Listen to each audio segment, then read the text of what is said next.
The rain had not stopped for 3 days when Elena Voss came down out of the northern pass and stumbled into Black Hollow, half dead and covered in a mud that could not quite hide the bruises. She came on foot. No horse, no wagon, nothing but the clothes plastered to her skin and a wedding ring gone so tarnished you could barely see the gold beneath. The flood that took her husband had taken everything else with him. The cabin they had raised with their own hands in the high timber. The few sheep. Even the grave she had tried to dig before the mountain ground turned to soup beneath her fingers and gave him back to the water. She was 26 years old, and she looked 50. Black Hollow was not the kind of place that welcomed strangers, and least of all a woman alone. It was a hard town carved into the base of the canyon where the peaks came down to meet the trade road, all crooked timber buildings and suspicious eyes. The kind of settlement where survival meant keeping your head down and your business behind your teeth.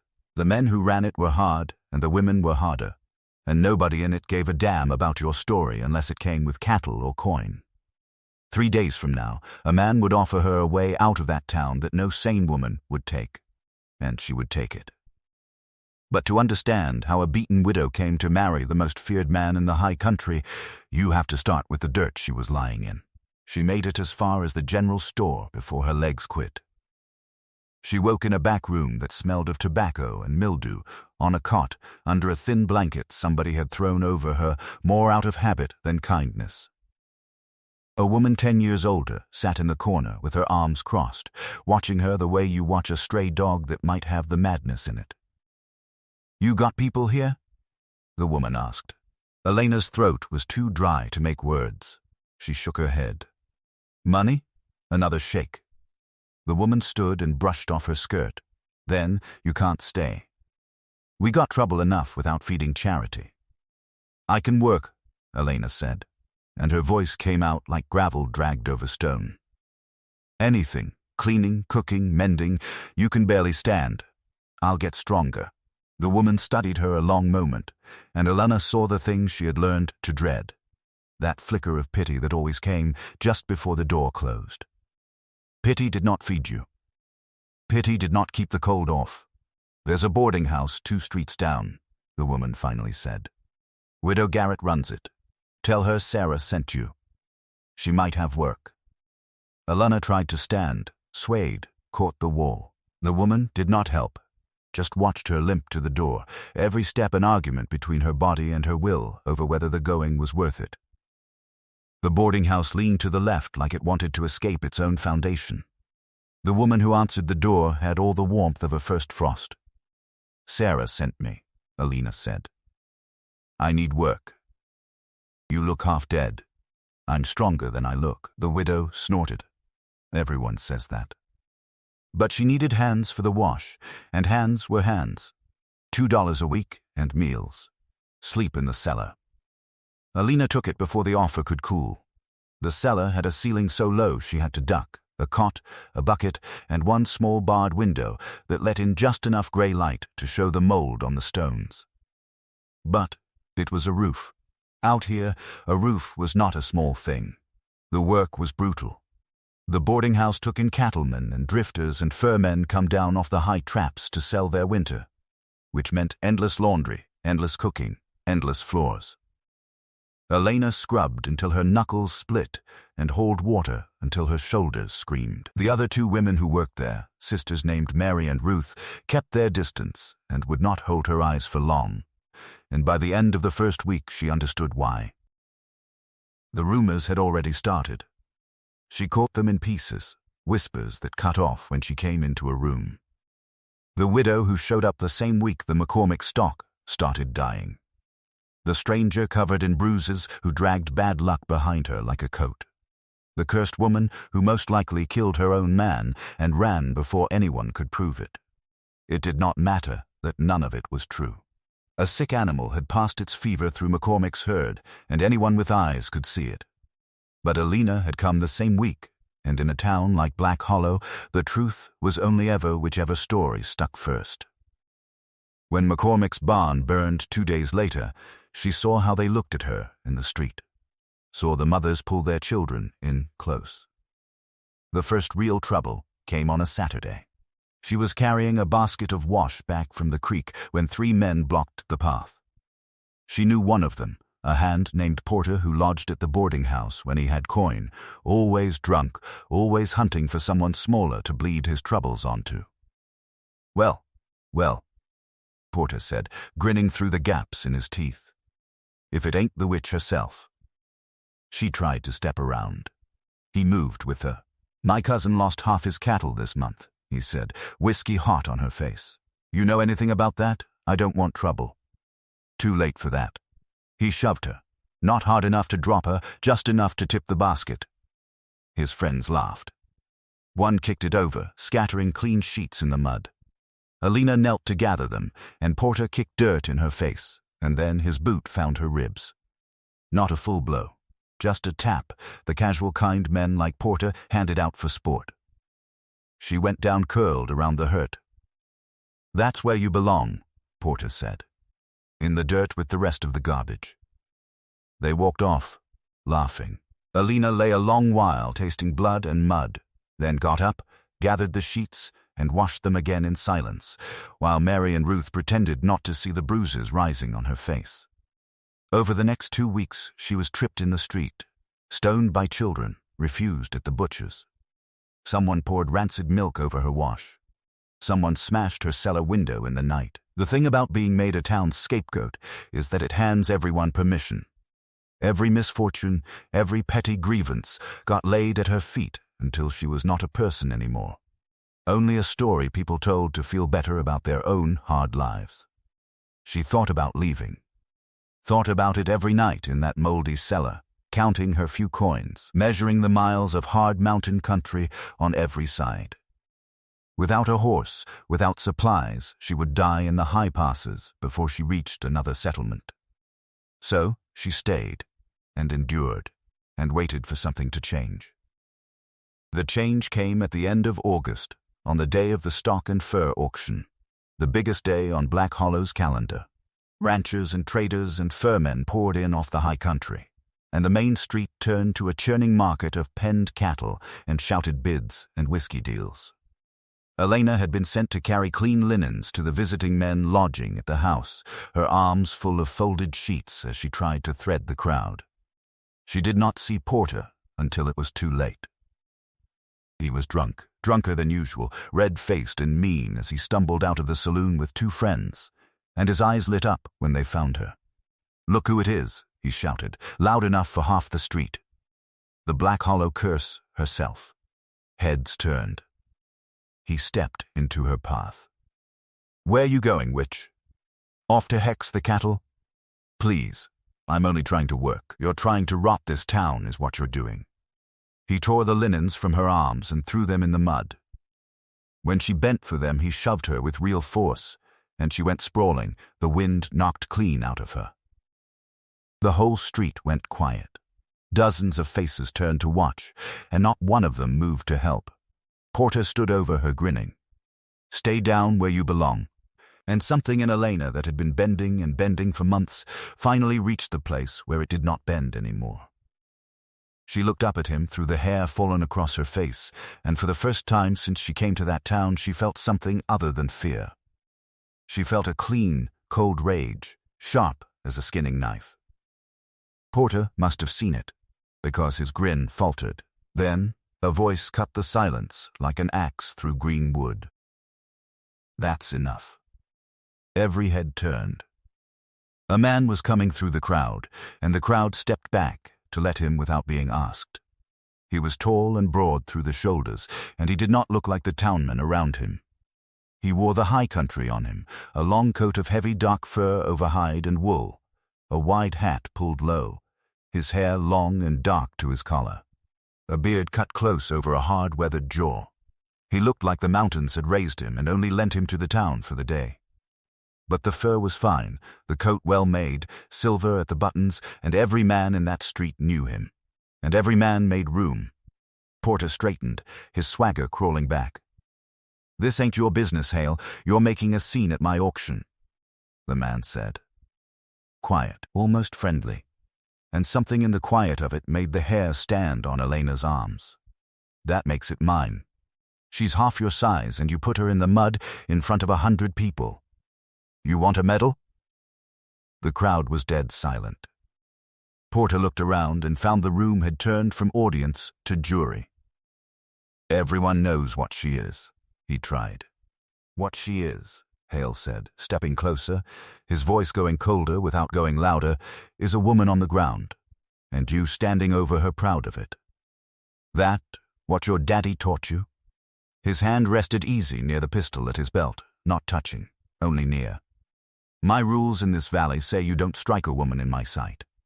Apologize, whatever the whiskey had put in Porter, it was not enough to face down Dorian Hale. "Sorry," he mumbled, not looking at her. "Louder, I'm sorry. Get out of my sight." Porter ran. His friends went after him. The crowd began to drift back to its business, and then it was only Elena in the mud and the mountain man standing over her. He put out a hand. In her experience, a man's help always came with a price hung on it. But she could not sit in the dirt forever. She took it. His grip was rough and warm and strong, and he pulled her up as though she weighed nothing, then let go at once and stepped back, giving her room. He gathered the scattered linens, shook the mud from them, handed them back. Then he did a thing that undid her more than any cruelty could have. He took off his hat and held it to his chest. "Ma'am, I'm sorry you had to know that in my town. Nobody had called her ma'am in months." "It's not your fault," she managed. "Isn't it? I own half the land around this hollow. I hire half the men in it. If I wanted this place civilized, it would be." He looked at the bruises on her, the layers of them at different stages of healing, the way she held herself like a body braced for the next blow. "How long have you been here?" 6 weeks. And in 6 weeks, how many times has something like this happened? She did not answer. She did not need to. He read it in her face. "Mrs. Voss," he said, for she had given him her name. "I'm going to ask you something, and you can say no, and I'll respect it. But I'll ask, because I think we might help each other." He paused. "I need a wife." Of everything she had braced for, that was not among it. She actually stepped back. "What?" "Not for anything improper." He said it plain as weather. "I have a holding. Good land, a high valley 3 hours from here over hard country. Cattle and traplines both. I had a housekeeper. She quit. Said it was too lonely, and she was right, and it is also dangerous, because I have enemies, men who would like to see me buried. A woman alone out there is at risk, but a wife is protected, by law and by custom, and any man who knows me knows I keep what's mine." He met her eyes. "You've survived 6 weeks here as a target and got up every time they knocked you down. You work hard, or Widow Garrett would not keep you. And you have nowhere else to go. I need someone with a spine that won't run at the first hard wind. This is madness. It's practical. You need safety and a roof. I need someone I can trust to help run a hard place. I won't touch you. That's not what this is. I had a wife once, loved her more than breath, and she's 5 years in the ground and took that part of me with her. I'm not looking to replace her. I'm looking for a partner. And if it doesn't suit you, you leave, with money enough to start clean somewhere else. I want help, Mrs. Voss, not a prisoner." She looked around at the town that had ground her down and would not let her go, and she thought of the cellar and the broken window and the certainty that sooner or later Porter or someone like him would go too far. "I need time to think. You have until sundown tomorrow. Then I ride back to the valley." He tipped his hat and walked back toward the pens where men were already waving him down. Widow Garrett caught her the next noon, elbow deep in the wash. "You're thinking about leaving," the older woman said. "Dorian Hale talked to you, and now you've got that look people get before they do something foolish." She wrung out a sheet. "I'll give you one piece of counsel. Free, Hale is a hard man. Killed 7 that anyone knows of, likely more he doesn't speak on. His first wife died out there, under circumstances nobody in this town cares to discuss aloud. His valley is 3 hours from anything, and the men who work for him are loyal because they're paid well and they're afraid of him. If you take up with him, you'd best know what you're signing. And if I stay here, Then you'll likely be dead in a year. Porter's not the only one who'd like you gone permanent." She shrugged. "Your choice. A quick death or a slow one." It was not much of a recommendation for either road. But Alina had spent her whole life choosing the slow deaths, the safe ones, the ones that ground you down an inch at a time, and look where the safe road had put her.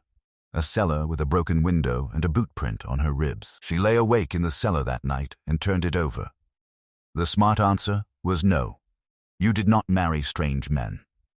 You did not ride off into the high country with a stranger they said had killed 7 men that anyone knew of, whose first wife had died under circumstances the town did not like to speak of aloud. But smart thinking had gotten her a cellar and a broken window and a boot in the ribs.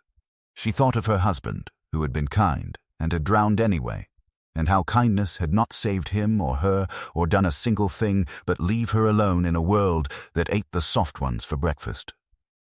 Maybe soft was the mistake. Maybe what she needed now was something harder.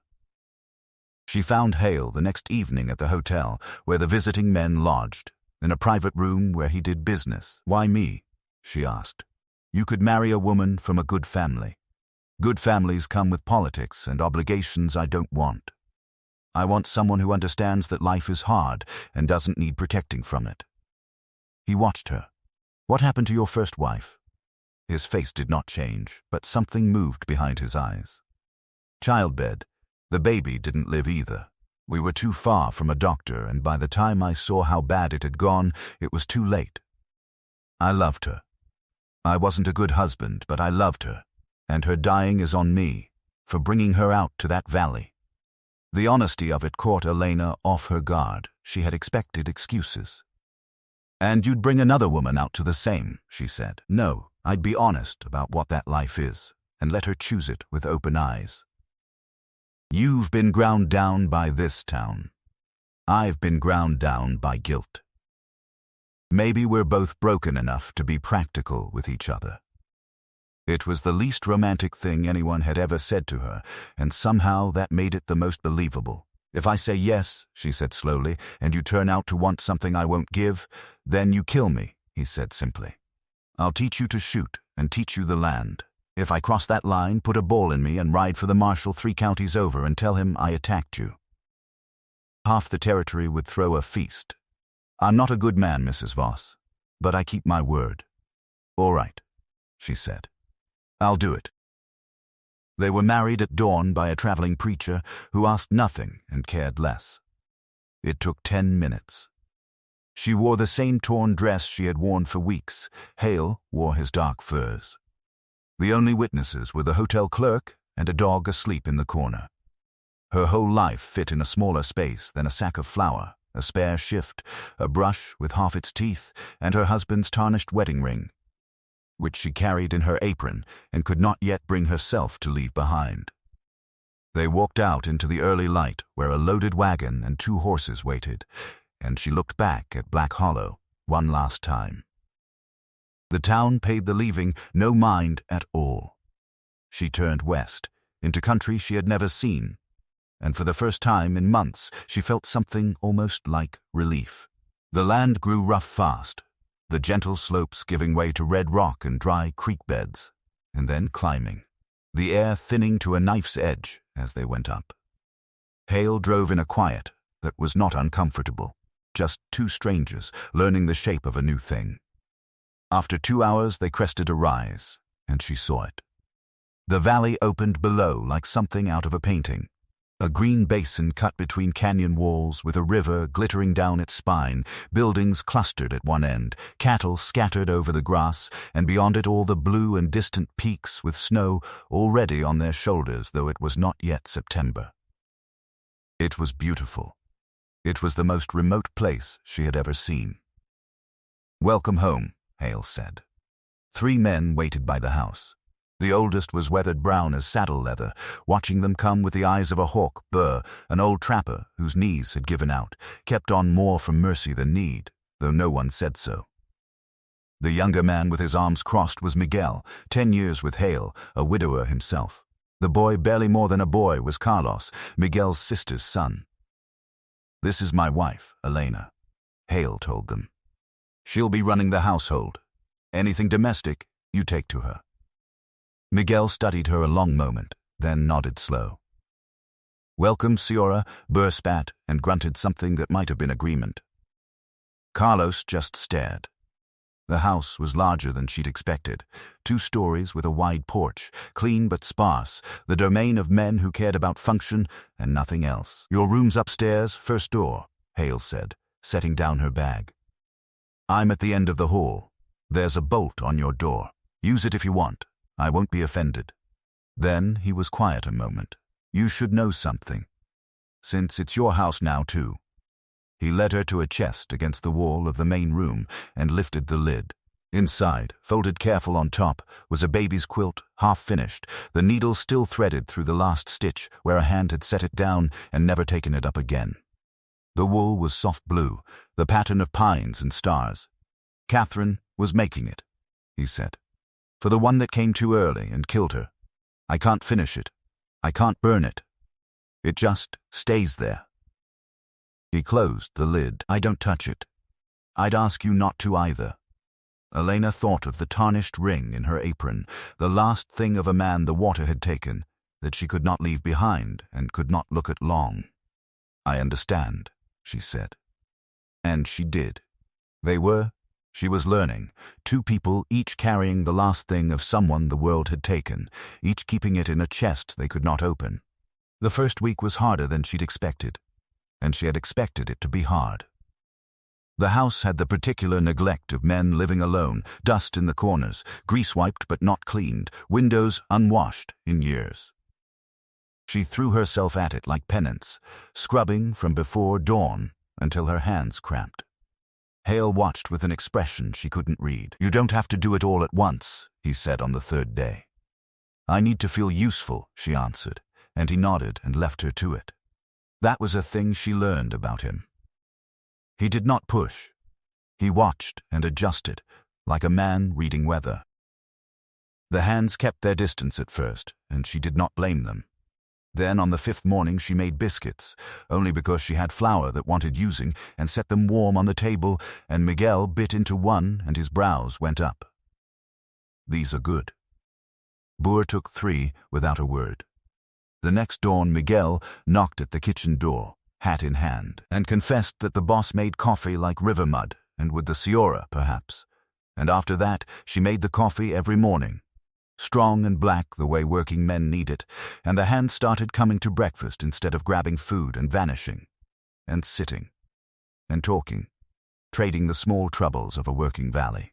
And Elena listened more than she spoke and learned the rhythms of the place, and slowly she learned Hale. He woke before the sun, checked the horses, walked the property line looking for breaks in the fence and sign of predators.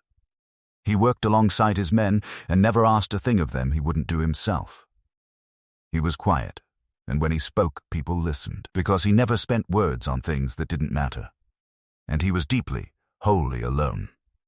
She saw it in how he sat apart even at a full table, how he'd begin to say a thing and stop, like he'd forgotten how ordinary talk was done, how he'd stand on the porch in the evening smoking and staring at the peaks until full dark with a face so empty it made her chest ache. She knew that face. She had worn it in Black Hollow. 2 weeks in, she woke to shouting. She grabbed the rifle Hale had set by her bed, loaded, safety on, you flip this and point, and crept to the hall. The sound came from his room, raw, wordless, pain-given voice. Something crashed. Hale, she called through the door. Are you all right? The shouting stopped. I'm fine. Go back to bed. His voice was wrecked. She went in anyway. The room was a ruin, chair over, lamp on the floor, blankets twisted like he'd fought them. He sat on the edge of the bed with his head in his hands. She set the rifle down and sat beside him, not touching. Nightmare? Something like it. They sat while their breathing settled. I dream about her, he finally said. About being too slow, too useless to save her. 5 years and it doesn't ease, just changes. My husband drowned, Elena said quietly, in the flood. I couldn't reach him. The water was too fast and I wasn't strong enough, and he just went under. I still hear him calling, sometimes when I'm awake. He looked at her, really looked, and something passed between them, the recognition of shared damage. When she rose to go, he said, "Thank you for not making it a big thing." "Everyone's got ghosts," she said. No sense making a fuss. After that, it was not friendship exactly, but partnership, the kind that comes of seeing another's damage and not flinching. She had coffee ready when he came in from morning rounds. He made sure the wood was stocked before she needed it. Small, practical things that added up to something almost like belonging. One night, unable to sleep, she found him at the kitchen table with cold coffee in front of him, staring at nothing. She poured herself a cup and sat. "Tell me about her," she said. He looked up, surprised. "Your wife. You never say her name. I live in her house and I don't even know it." He was quiet a while. "Catherine," he said at last, and the name came out soft, like a thing he handled carefully. "Catherine Moore before we married. A schoolteacher's daughter out of Kansas City. Smart as a whip. Too smart for me, and she never seemed to notice. I was trying to go straight even then, be someone respectable. She saw clean through it and married me anyway." He turned the cup in his hands. She wanted children. A house full of them. Lost too early before the one that took her. The doctor said it happens. Said not to give up, so we tried again. Third time she carried full term. Everything looked right until it wasn't. The labor went too long and she started bleeding and couldn't stop, and by the time I understood how bad it was, we were too far from any doctor to matter. She died holding my hand and apologizing to me, like it was her fault. His voice thin, the quilt in the chest. She was making it those last months, for the baby, pines and stars. She used to say a child raised in these mountains should fall asleep looking at what's outside the window. Elena felt her eyes burn. "She sounds like she was kind. Better than I deserved," he said. "This house has been a tomb for 5 years. I brought you here for the ranch, that's true. But under it, I think I hoped another living person might make it feel less like one." He looked at her, and there was no guard on his face at all, just the plain, worn honesty of a man too tired to hide. "That was selfish. I used you to ease my own guilt." "That's not. It is. But I'm trying to be better. Trying to keep you safe instead of failing you the way I failed her." They sat in the quiet with their bad coffee, two people who had each buried the one they loved, and for a little while the ghosts in the house were quiet too. The valley settled into the slow, hard rhythm of the cold season, and she settled with it.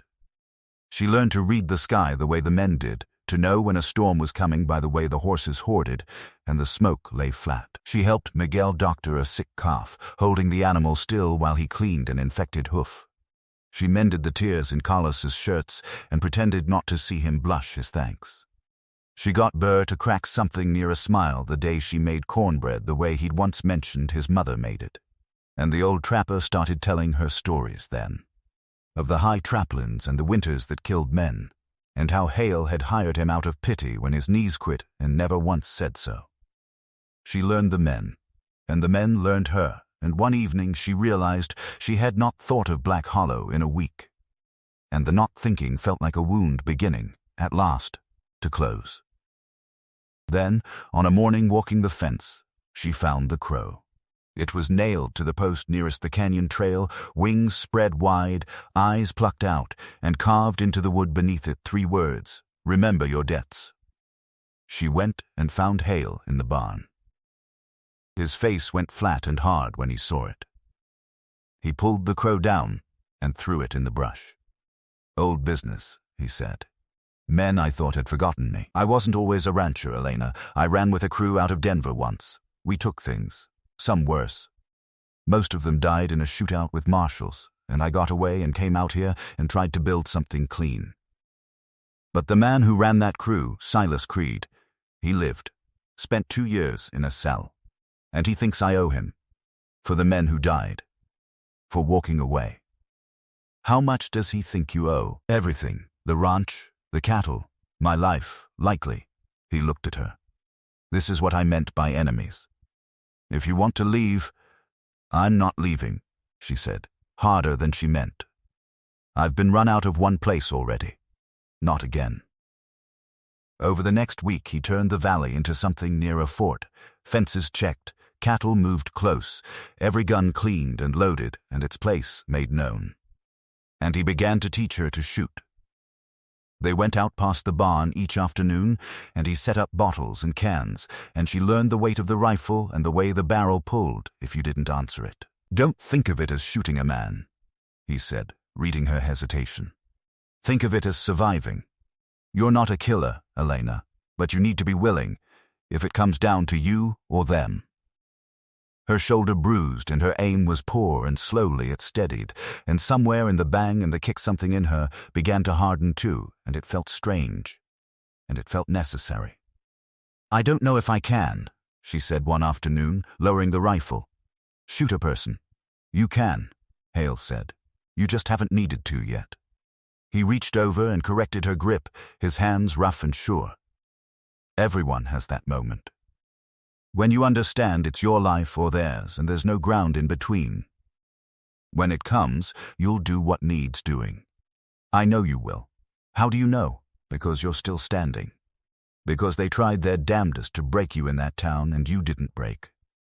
You're harder than you think, Elena Voss. Harder than they ever guessed. He stepped back. Now put it through the middle bottle. She did. The glass jumped and shattered, and for a moment she stood looking at the empty place where it had been, and felt the strange, cold satisfaction of a thing she had made happen with her own will and her own hands. She had spent her whole life having things done to her. She was, for the first time, learning to be the one who did. 3 weeks after the crow, Carlos came running from the north pasture.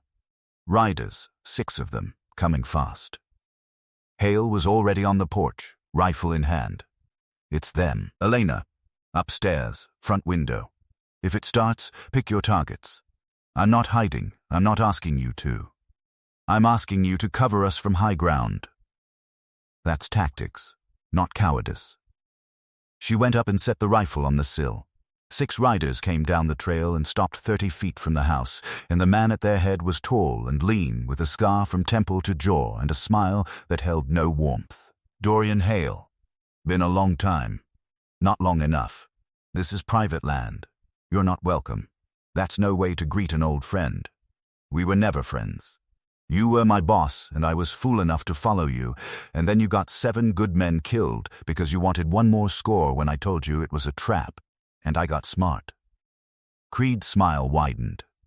That's your telling. Mine is you ran like a coward while good men died covering you, then built yourself a nice little life while I rotted 2 years in a cell. You owe me, Dorian, this ranch, this land, everything you raised while I was gone. I owe you nothing. I think you do. And I think you'll give it to me, unless you want more blood on your conscience. His eyes went up to the window where Elena stood, starting with that pretty new wife I heard about. Widow, was she? From Black Hollow. Must be special, to draw you out of mourning. You go near her, I'll kill you, Hale said. Quiet, not a threat. A promise. Creed only laughed and turned his horse. I'll be seeing you, Dorian, real soon. They rode out slow, making a show of their ease, and Elena kept the rifle on Creed's back until the rise took him. The attack came 5 nights later, in the black dead, hours after the moon had set. She woke to breaking glass and was on her feet with the rifle before she was awake. The horses were screaming. She ran for Hale's room, and it was empty. Downstairs he was pulling on boots. They're burning the barn. Stay here. Like hell. She was already past him onto the porch. The barn stood 30 feet in flame, silhouettes moving in the firelight. Creed's men. Miguel and Burr were out shooting at shadows while Carlos fought the panicked horses clear. A man came out of the smoke with his gun up, and Elena did not think, only lifted the rifle and fired, and saw him fall, and felt nothing but cold and focused. She had shot a man. There was no time for horror. Miguel shouted. She turned and saw Creed himself, pistol leveled at Hale's back, and fired and missed. Creed turned toward her, smiling that terrible smile, and Hale threw himself into him, and they went down in the dirt, struggling for the gun. Then an arm came around her throat from behind, cutting her air, and the rifle dropped from her hands, and her vision grayed. And then Carlos was there, smashing a shovel across the man's skull, and the arm let go and she fell gasping. When she could see again, Hale had Creed face down with a gun to his head. "Give me one reason," he snarled. Creed coughed blood and laughed. "Because you're not a killer anymore. Because you know if you pull it, you become the thing you're trying not to be." Hale's finger tightened. Then Burr's hand was on his shoulder. "Law can have him. We got witnesses now. He burns for this legal-like." For a long moment Hale did not move. Then he pulled the gun back. "Tie him. Ride for the marshal." The barn was a ruin, some animals lost, and when dawn came, Elena stood in the smoke and blood, her hands still shaking. "I killed a man," she said. "I felt nothing." "Shock," Hale said. "It'll come later. And if it doesn't, if I'm just cold?" He looked at her, and there was understanding in it. "Then you're a survivor. That's not the same as cold. That's just being what you have to be to live through the night." The marshal came 3 days on and took Creed and his surviving men, and it should have felt like justice, and only felt like exhaustion. That night on the porch, Hale said, "You could still leave. No one would blame you. Are you asking me to?" "No, but I'd understand." She thought of Black Hollow and the dirt and the laughing, and she thought of standing her ground when Creed came. "I'm not leaving," she said. "This is my home now, too. I'm done running from fights." Hale nodded slow, and then, careful, he reached over and took her hand. The first time he had touched her by his own will since the wedding.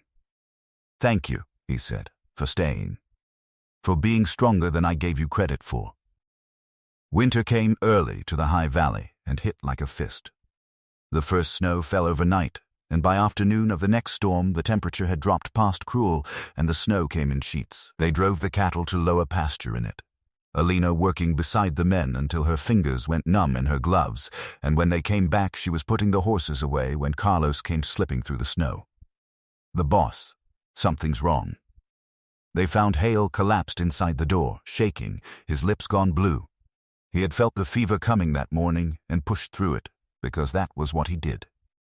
They hauled him upstairs, and she stripped the wet clothes off him with clinical hands, trying not to see the scars or the way the cold had locked his muscles, and piled every blanket in the house on him and built the fire until the room swam with heat.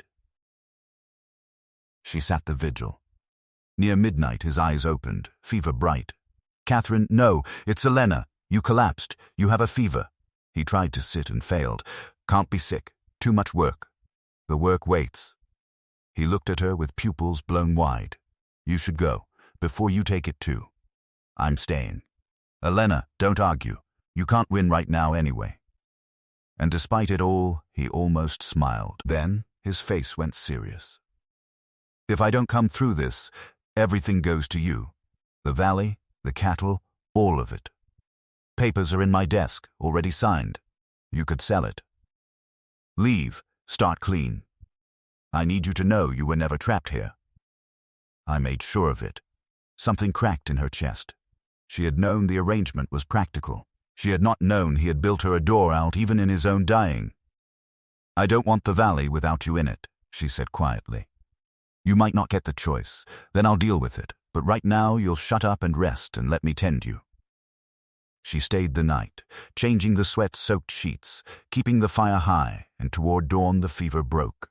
She woke slumped in the chair with her head on the mattress edge to find him watching her. "You look terrible," he said. "You're one to talk." Something had shifted, and neither of them named it. The storm lasted 6 days.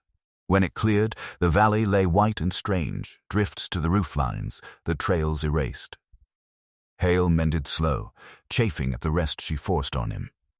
And when he was strong enough to walk the line, they found the tracks, deep gouges too large for elk or deer, come down out of the high country in the storm, circling the house again and again before turning back toward the canyon. Something big. Over the next week they lost cattle, found them torn open in the morning with more meat left than taken. Like the thing was killing for the sport of it. "This is not natural," Miguel said. "Wolves kill to eat. This kills to kill.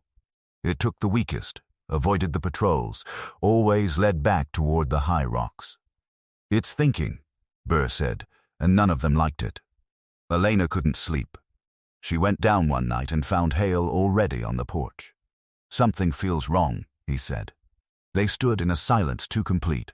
No insects, no small things moving, only cold and stillness. Then it came out of the tree line, low and liquid and powerful, and in the moonlight she saw it clear. Too big for a wolf, wrong for a bear. A mountain lion, the largest she had ever seen, and it stopped 50 feet off and turned its yellow eyes on them and studied them the way a thing studies prey. It means to take at leisure. Take the shot, Hale whispered. She aimed, steadied her breath, fired. The lion screamed and vanished into the dark, leaving blood on the snow. You hit it. Not sure how bad. They tracked it at dawn up into the rocks, but it took the high ground and watched them from a ledge, with eyes full of hate and pain and something near to intelligence, and Hale pulled them back. It's got the high ground. It'll pick us off. We fortify and wait for it to come to us. That night they set watches, 2 at a time, and Alina took the midnight hour with Hale on the porch. This is more than a cat hunting, he said quietly. It's personal now. It knows we heard it. You're not usually this grim. I'm usually not up against something that thinks and plans. Animals, I understand. This is different. He was quiet a moment. I knew a man down in the low country once. Got between a she-bear and her cubs. She took his arm and half his face. He said the worst of it wasn't the pain. It was looking in her eyes and seeing she understood exactly what she was doing to him. That she meant it. That's what I saw in that lion today. It's not just hungry. It's angry. Then we make sure we kill it first, Alina said, and they sat in the cold until their watch ended, and neither of them slept when it did. And it came. For 8 days it circled and killed and changed its tactics, and then on the 8th it made its move, and they heard the screaming, human this time, from the barn foundation. They found a seasonal hand named Tom in the snow, his leg torn open thigh to ankle, and the lion standing over him, thinner now, favoring one side where infection wept along its ribs, its eyes clear and full of rage. For a frozen moment, nobody moved. Then it charged. Elena fired and hit its shoulder, and it kept coming. Miguel fired. Hale fired. And it took the hits, and its momentum carried it straight at Hale, and Elena did not think, only threw herself between them, rifle up like a club. 300 pounds of dying fury hit her full and drove her down, and its jaws closed on her arm, and she felt the bone crack and heard herself screaming, its death breath in her face, its eyes inches from hers, holding nothing but hate. Then Hale was there with his knife, driving it down into the lion's neck, once, twice, 3 times, and the weight on her arm released, and the great cat collapsed sideways. Elena, look at me. The world spun. Her arm was on fire, the teeth had gone to the bone. Don't you die on me, she heard him say, cracked and desperate as the dark took her. Don't you dare. Pain brought her back. In her own bed, faces swimming, Miguel, Carlos, Burr, and Hale, beside her looking 10 years older. The lion, she managed. Dead, you stopped it long enough for me to finish it. Without you, I'd be the one bleeding. His voice was rough. That was the stupidest, bravest thing I ever saw. Told you, she whispered. Partners, he laughed, broken and relieved. Yeah, partners. Recovery was slow and cruel. The arm had been mauled to the bone, and Miguel wrapped it and changed it and made her drink bitter tea. And she spent days in fever dreams where the lion still hunted her across endless white. When the fever broke, she woke to find Hale asleep in the chair, still holding her hand, haggard, unshaven, like he had not moved in days. How long have you been there? Since you got hurt? 3 days. You haven't slept. Someone needed to watch you. She looked at this hard man who kept the whole world at arm's length, and she saw the thing she had been trying not to see. He cared, actually cared, past partnership, past arrangement. When that lion had you, he said, I felt something I haven't felt since Catherine. Terror, gut-deep terror of losing someone who matters. You matter, Elena, more than I meant you to. I care about you too, she admitted. I tried not to. I'm broken. All scars and bad history. You deserve better. I'm broken too. Maybe that's why this works. He stood, leaned down and kissed her forehead, chaste and careful, and it felt like a promise. Rest, we'll figure out what it means later. On a clear day 2 months on, Elena was out with the rifle, her ruined arm barely able to hold the weight, missing more than she hit but pushing through it, because she would not be crippled by this. Hale came and stood by her. You saved my life with that, he said. Never forget it. You're the strongest person I know, Elena Voss. You just needed the chance to see it. And she felt tears prick. Not from the pain, but from the weight of being seen, all her damage and fear and desperate survival acknowledged and valued instead of pitied. Spring came late that year, and not with warmth but with mud and flood as the snow let go all at once, the river swelling to twice its width. Elena's arm had healed enough to be useful, though it ached in cold and always would. A thick, ropey scar wrist to elbow, a reminder of the day she stood between death and someone she loved. She was kneading bread when she heard the horse, one rider, coming fast. She reached for the rifle by the door. After Creed and the lion, no one took chances. But the rider that crested the rise was a girl, maybe 17, on a horse near collapse, riding slumped and barely holding on. And as she came close, Elena saw the bruises covering her face and the way she held her ribs like they might be broken. The girl made the porch and slid off into the dirt. Help, she whispered. Please, he'll kill me if I go back. My father. He said I shamed the family. Somebody in town said there was a woman out here. A woman who survived Black Hollow. Elena understood perfectly. Hale helped me get her inside. They laid her in Elena's bed and Elena cleaned her wounds in silence, her jaw tight, remembering being exactly here, hurting everywhere with nowhere safe to go. What's your name? Sarah. Sarah Mackenzie.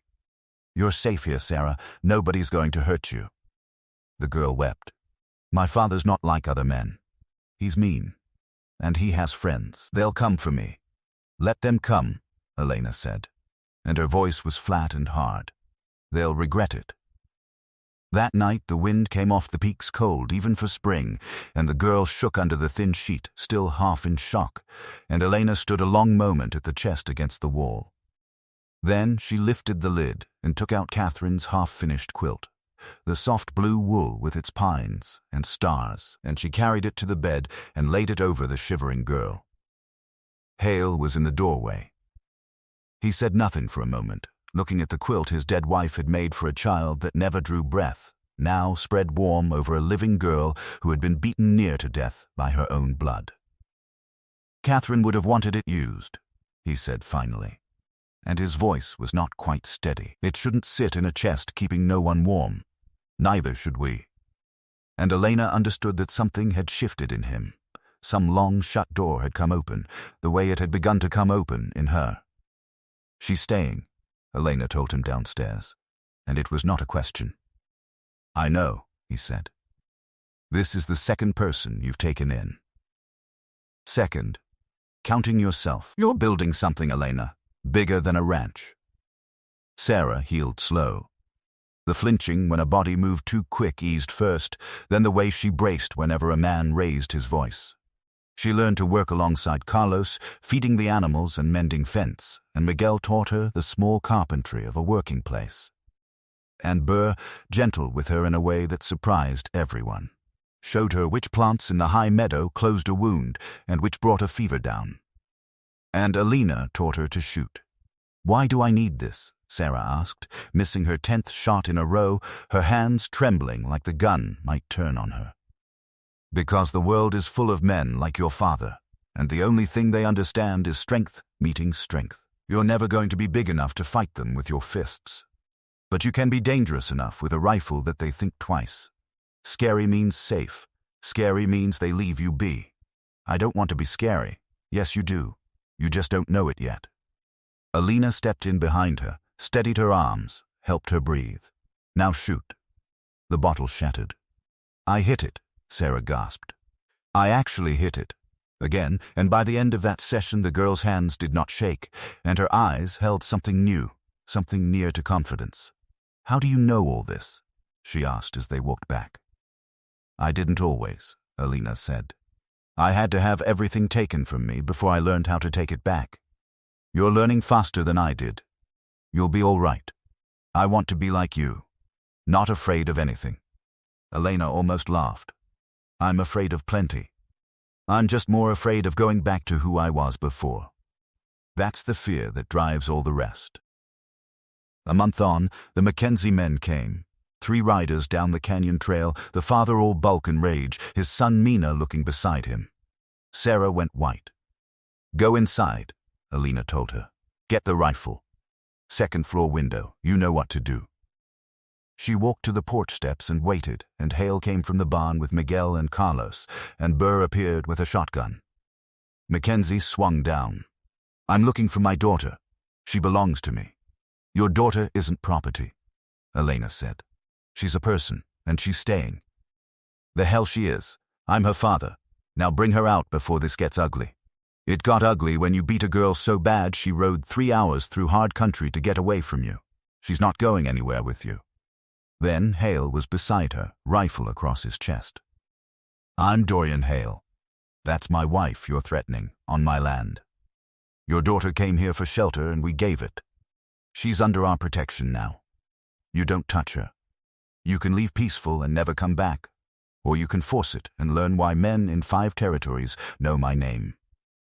Mackenzie looked at the rifles and the shotgun, and Elena standing her ground at half his size, and his face went red with rage and humiliation. This isn't over. Yes, it is, Elena said. And if you come back, if you try to hurt her or anyone here, I'll kill you myself.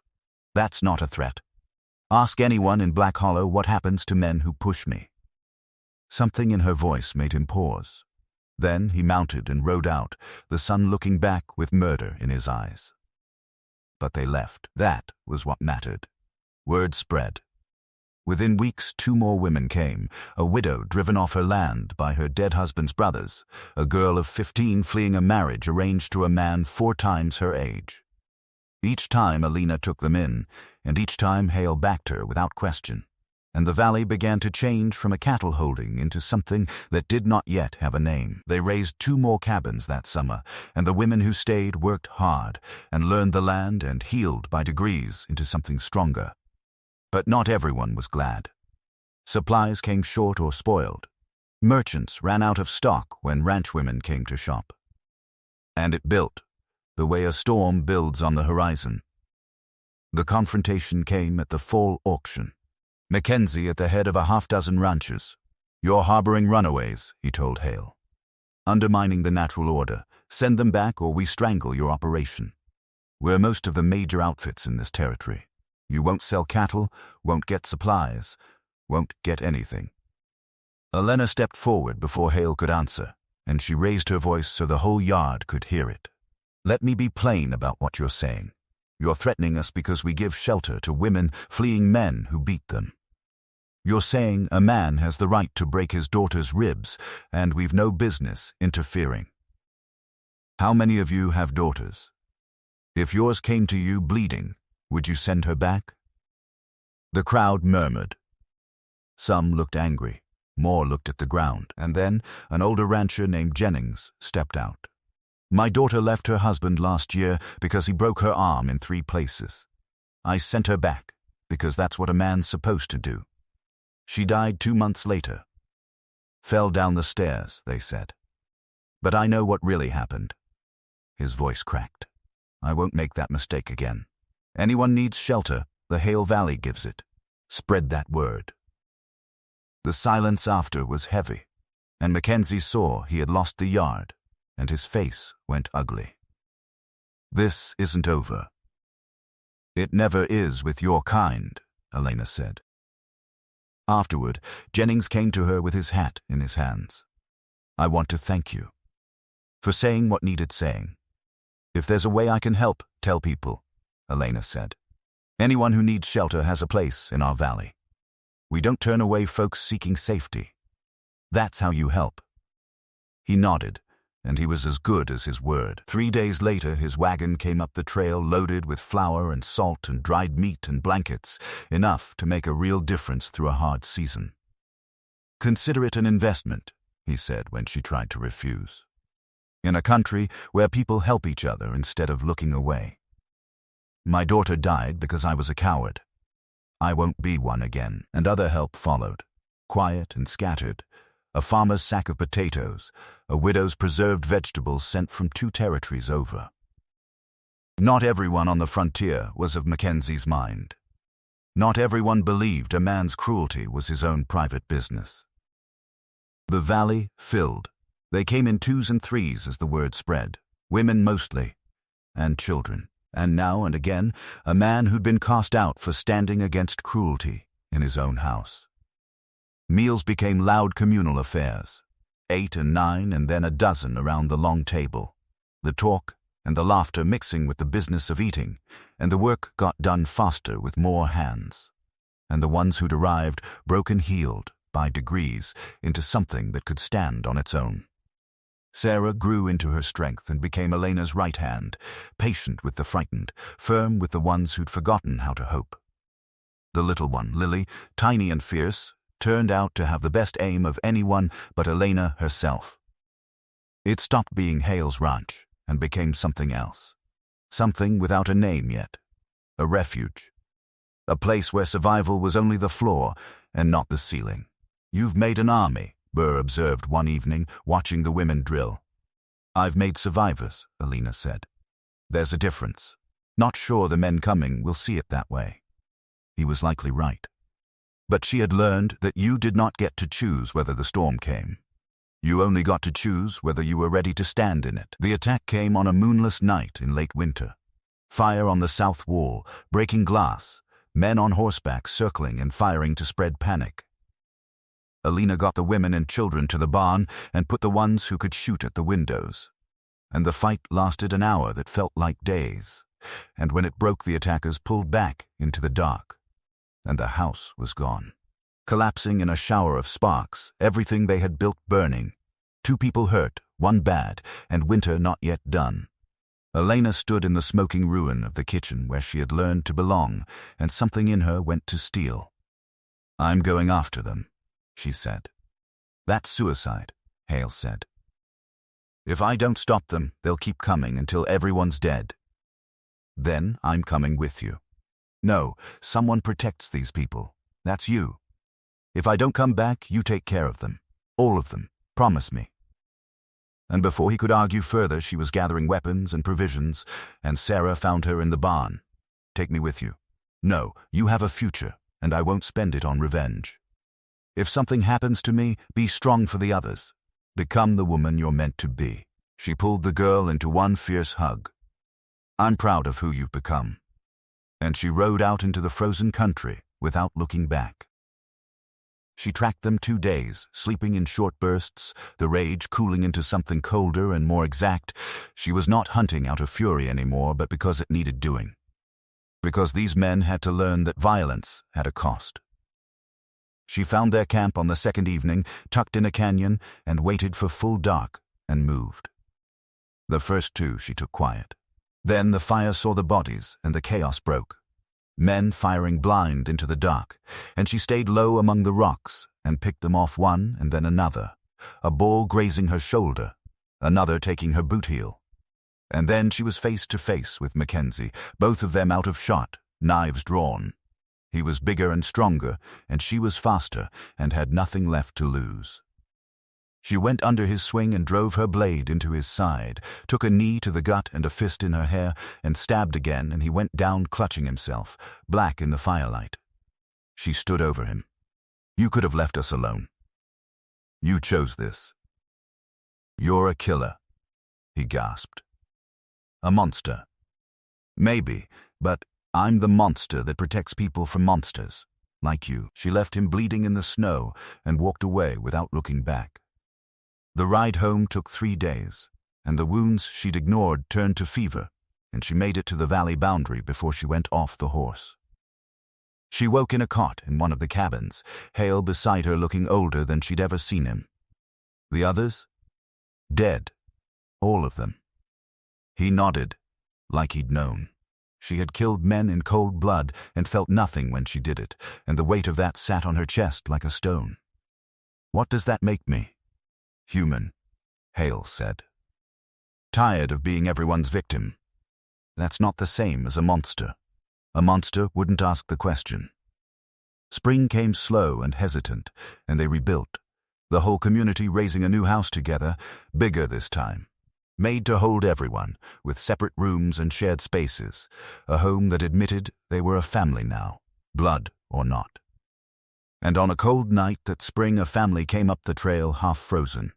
A mother and two small ones fleeing a burned-out homestead.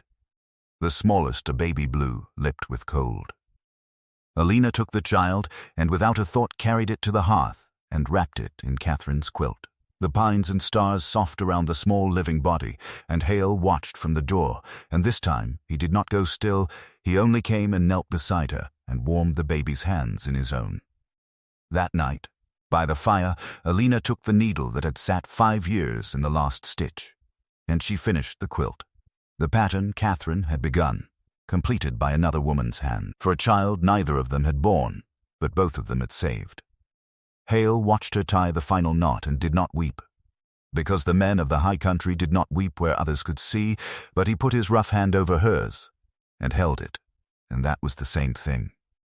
He took the tarnished ring from her apron that spring, gently, and cleaned it, and gave it back, and she looked at it a long while, and then set it on the mantel of the new house, beside the finished quilt, where she could see it, not buried in a chest anymore, not carried like a wound, just remembered, in the open, in a house full of the living. And she understood that this was the whole of it. In the end, you do not make the grief go, you only make room next to it, room enough for the living to be warm. The years passed, and they were good and they were hard. She told him she loved him one evening on the porch, watching the sun go down the valley. I don't think I ever said it out loud, she said. I know, he answered. I've known a while, since the day you threw yourself between me and that lion. Maybe before. Do you regret it? She asked. Marrying me that day, bringing me here, all the blood it cost. Not for a second. The blood was always coming, Elena. You just gave people a reason to stand against it instead of bowing to it. You made me believe there was a point to surviving past just drawing breath. He took her hand, the scarred one, and held it. You didn't ease my ghosts. You gave me something worth living in the same house as them for. She leaned against him, tired and, for the first time in longer than she could name, content. When he finally died, it was peaceful, old age and nothing dramatic. Asleep beside her one night and simply not waking. And she buried him in the orchard he had planted, under a plain stone, and carried on, because that was what you did. The valley outlived them both. It became known through 3 territories as the place in the canyon where broken people went to heal, where a woman could live without fear, where strength meant protecting and not dominating. Sarah grew into her strength and took up the leading of it, and taught the ones who came after the same things Alina had taught her. How to balance mercy with steel, how to defend without becoming the thing you fought. And when Alina grew old, and her hands went gnarled and her hair went gray, she would sit on the porch and watch children play in the yard, children born there who had never known fear, who thought safety was ordinary instead of a thing you bled for. On her last evening she sat with Sarah and watched them, the finished quilt folded on her knees, the tarnished ring catching the last of the light on the mantel through the window. I think we did all right, she said. You changed the world, Sarah said. Just our little piece of it, Elena answered. That's all anyone can do. Keep the doors open. Keep teaching them survival is possible, that strength isn't the same as cruelty. That's all I ask. She had come to Black Hollow with nothing but bruises and a tarnished ring and a story people told to feel better about themselves. She left behind a home, a family built from nothing, and the plain hard proof that a woman beaten down in the dirt could rise and choose a person over a fear, and a kindness over a story, and in the doing of it, change everything. That was enough. That was everything. That was the only kind of victory that ever truly mattered.